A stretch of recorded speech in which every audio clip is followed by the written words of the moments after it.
But I woke up, every morning with this perfect love casts out all fear, perfect love casts out all fear.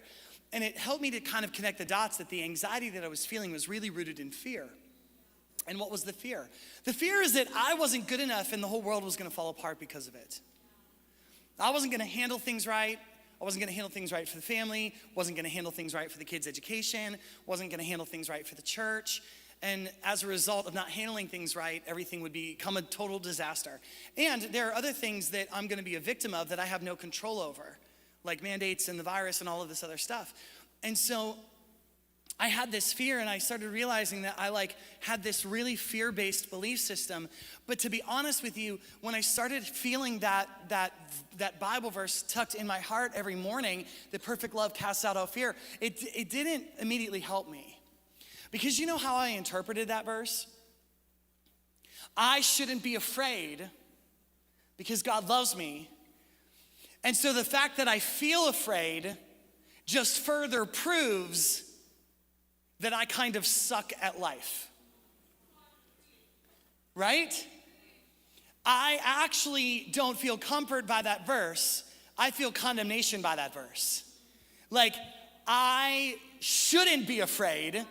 And if I had any faith at all, and any good, belief in God at all, I wouldn't be struggling with this.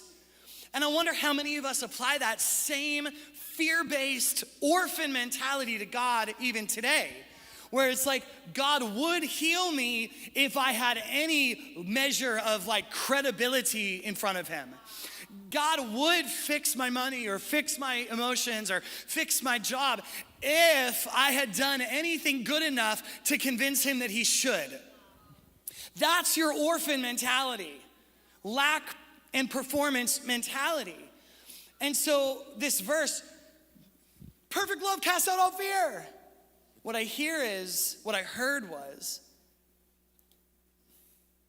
well, I must not know God's love good enough.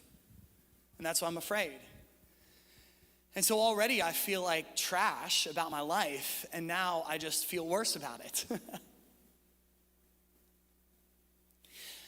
The funny thing is that's not at all what that verse is saying.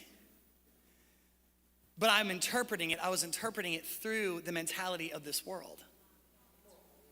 Interpreting it through my poverty, orphan, performance mindset. So let me read the verse. I'm gonna read it to you in the Amplify translation. There is no fear in love. Dread does not exist.